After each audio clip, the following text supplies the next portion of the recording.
Good afternoon to everyone. और आज की इस ऑनलाइन कक्षा में क्लास 11th बायोलॉजिकल क्लासिफिकेशन के बारे में हमें जाननी है।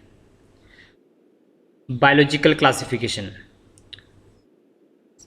सभी ऑनलाइन कक्षा में शामिल हो गए हो। अब सीधे हम लोग पीडीएफ ले लेते हैं। देखिए, बायोलॉजिकल क्लासिफिकेशन, और इससे पहले जब हम लोग स्टडी कर रहे थे लिविंग वर्ल्ड के बारे में, तो हम लोगों ने ये देखा कि पूरे विश्व में इतने अधिक प्रजातियां हैं, प्लांट्स की, एनिमल्स की, सूक्ष्म जीव की इतने अधिक प्रजातियां हैं कि उन सभी को वर्गीकृत करना अति आवश्यक हो गया। इसी क्रम में कई साइंटिस्ट और कई ऐसे इकोलॉजिस्ट हैं, वह अपने बायोलॉजिकल क्लासिफिकेशन में अपना योगदान दिया। तो जैसा कि ये दिख रहा है, इस नामांकित चित्र को हम लोग को बढ़िया से देखना है। बायोलॉजिकल क्लासिफिकेशन, इसमें बहुत सारे ऐसे प्राणियां दिखाई पड़ रहे हैं, पेड़ पौधे दिखाई पड़ रहे हैं। इन्हीं की क्लासिफिकेशन की मैं बात कर रहा हूँ। अब इसी क्लासिफिकेशन में सबसे पहले नाम आता है एरिस्टोटल का, और ये हैं एरिस्टोटल। और देखिए, सबसे पहले एरिस्टोटल, इनके द्वारा जितने भी एनिमल्स हैं, इस एनिमल्स को दो ग्रुप में डिवाइड करके रखा था। एक को रेड ब्लड और दूसरे को बिना red blood, no red blood. अब जो रेड ब्लड हैं, जैसे कि मैमल्स, लिजार्ड, बर्ड, फिश, इन सभी को रेड ब्लड में रख दिया। जबकि नो रेड ब्लड में जिसकी जो बॉडी हार्ड बॉडी है, हार्ड बॉडी, जैसे कि इंसेक्ट के बाहर में एक स्ट्रॉन्ग बॉडी होता है, वो हार्ड बॉडी हो गया। थोड़ा सॉफ्ट बॉडी, तो सॉफ्ट बॉडी मतलब कि कुछ ऐसे फिश हैं, उसके बाहर में थोड़ा सॉफ्ट बॉडीज होता है। तो इस प्रकार की कैटेगरी सबसे पहले अरिस्टोटल के द्वारा प्रारंभ किया गया था। अब इसी क्रम में दूसरी बात समझेंगे। दूसरी बात कि इसी क्रम में, अगले क्रम में जैसे कि दिखाई पड़ रहा है ये लिनियस के द्वारा 1758 में जो ऑर्गेनिज्म को, देखिए यहाँ पर ऑर्गेनिज्म को दो किंगडम में रखा इन्होंने। ऑर्गेनिज्म को दो किंगडम में, एक को कहेंगे प्लांटी और दूसरे को एनिमिलिया। प्लांटी में जितने भी पेड़ पौधे हैं उन्हें रख दिया, एनिमिलिया में जितने भी एनिमल है, प्राणियां हैं, उनको प्लांटी में रख दिया। लेकिन देखिए कि इस लिनियस के द्वारा दो किंगडम में रखने का कुछ ड्रॉबैक भी था। जैसे ड्रॉबैक क्या हो गया कि जैसे प्रोकैरियोटिक और यूकैरियोटिक, जैसे कि प्रोकैरियोटिक और यूकैरियोटिक, इनको तो अलग इन्होंने किया नहीं। और कई सारे ऐसे प्लांट हैं, उनको उनकी कितने सारे क्लासेस हैं उनके बारे में नहीं बताया। देखिए कि इनके द्वारा क्या किया गया था कि यूनिसेलुलर और मल्टी सेलुलर ऑर्गेनिज्म सभी को एक साथ इन्होंने रख दिया। जबकि जो है ये अलग अलग जो इसमें इसकी ग्रुपिंग करनी चाहिए थी। इसी प्रकार से हेटेरोट्रॉपिक, ऑटोट्रॉपिक के बारे में इन्होंने कुछ नहीं बताया, तो इसके ड्रॉबैक था। अब सीधे हम लोग जो आज की जो इम्पॉर्टेंट जो क्लास रहेगी वो ये है, और इम्पॉर्टेंट प्रश्न है कि इसके बाद अगले क्रम में R.H. वाइटिकर के द्वारा, जो कि 1969 में R.H. वाइटिकर के द्वारा ऑर्गेनिज्म को 5 किंगडम में क्लासीफाई किया गया। अब 5 किंगडम क्लासिफिकेशन इसी को कहते हैं।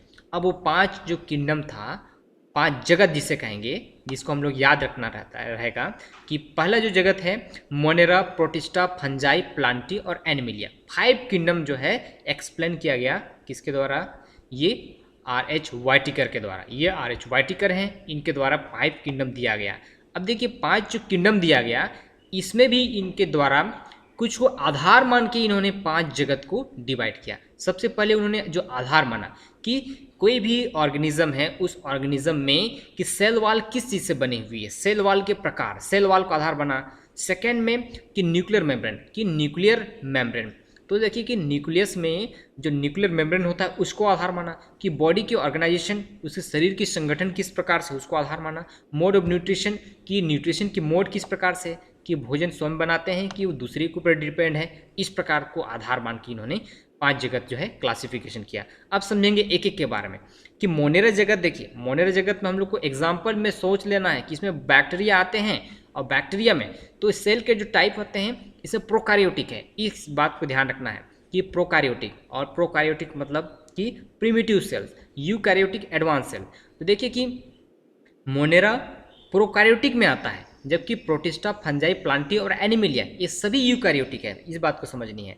अब देखेंगे दूसरा जो यहाँ पर ये सेल वाल जो है, सेल वाल देखिए कि मोनेरा बैक्टीरिया में यहाँ पर देखिए नॉन सेल्यूलोज बिना सेल्यूलोज के, मतलब कि पॉलीसेकेराइड रहेगा और एमिनो एसिड का सेल वाल बना हुआ है, जबकि प्रोटिस्टा में सेल वाल नहीं ये कुछ में पाया जाता है, प्रोटिस्टा में कुछ में सेल वाल पाया जाता है, जबकि फंजाई में देखिए कि काइटिन और पॉलीसेकेराइड, काइटिन और पॉलीसेकेराइड, ये देखिए काइटिन एक्चुअली में प्रोटीन होता है और पॉलीसेकेराइड एक्चुअली में कार्बोहाइड्रेट का प्रकार है, इससे बना होता है किसमें, फंजाई में। और प्लांटी में सेल्यूलोज का बना होता है सेल वाल, इस बात को ध्यान रखना पड़ेगा। और जितने एनिमलिया है जिसमें एनिमल्स हैं सेल वाल नहीं पाया जाता है, इंपॉर्टेंट चीज़ है। अगली बात देखिए कि मोनेरा में जो न्यूक्लियर मेम्ब्रेन है, क्योंकि मोनेरा में न्यूक्लियर मेम्ब्रेन होना नहीं है, प्रोटिस्टा में न्यूक्लियर मेम्ब्रेन नहीं पाया जाता है। अब देखिए फंजाई, प्लांटी और एनिमिलिया में न्यूक्लियर मेम्ब्रेन पाया जाता है, ये भी इंपॉर्टेंट है, अगले क्रम में समझना है।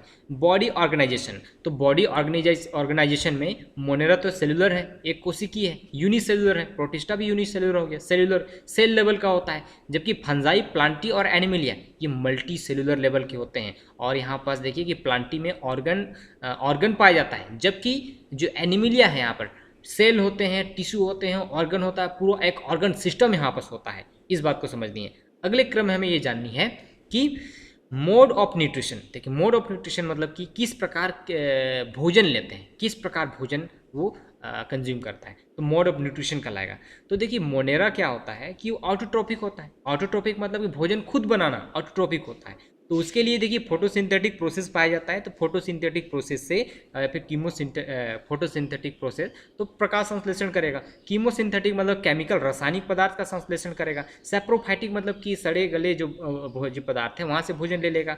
इसी प्रकार से प्रोटिस्टा समझनी है कि प्रोटिस्टा में क्या होता है। देखिए प्रोटिस्टा में इसमें प्रोटोजोआ आता है, और प्रोटोजोआ भी क्या होता है कि ऑटोट्रोपिक होते हैं, भोजन स्वयं बनाते हैं। अब अगले क्रम में जो फंजाई है, फंजाई देखिए हेट्रोट्रोपिक इसे कहेंगे, हेट्रोट्रोपिक मतलब कि फूड के लिए, भोजन के लिए दूसरे के ऊपर डिपेंड होना हेट्रोट्रोपिक कहलाता है।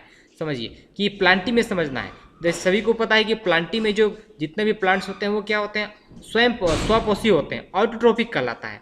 मतलब कि जितने प्लांट्स हैं फोटोसिंथेसिस की प्रक्रिया से फूड का संश्लेषण स्वयं करते हैं, बस वही चीज़ है। अगले क्रम में एनिमिलिया समझेंगे, तो एनिमिलिया में होता क्या है। देखिए एनिमिलिया में क्या है, एनिमल्स आते हैं, तो ये क्या होते हैं, हेट्रोट्रोपिक होते हैं। हेट्रोट्रोपिक मतलब कि विषमपोषी, और विषमपोषी मतलब होता है भोजन के लिए दूसरे के ऊपर डिपेंड होना, तो ये हेट्रोट्रोपिक कहलाएगा। अब इसी में समझना ये है कि जो होलोजोइक है, सैप्रोफाइटिक है, तो ये सब हेट्रोट्रोपिक का ही इसमें टाइप है। तो ये हम लोग को यहाँ पर जानना है कि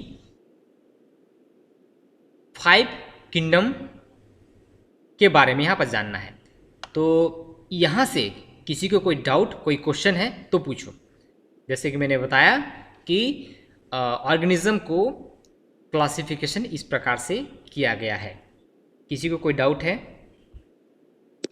सर चेमोसिंथेटिक को क्या बोलते हैं, एक बार समझाइए तो। कीमोसिंथेटिक, हाँ yes sir. Chemosynthetic means some organism synthesis chemical substance for nutrition is called chemosynthetic। मतलब कि कुछ ऑर्गेनिज्म करते क्या हैं कि अपने भोजन के लिए कुछ रासायनिक पदार्थ का संश्लेषण करते हैं न्यूट्रिशन के लिए, भोजन के लिए, तो वो कीमोसिंथेटिक कहलाता है। और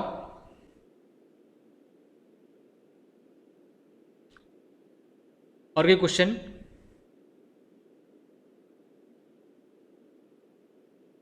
बाकी लोग बताओ, सभी को समझ में आ गया?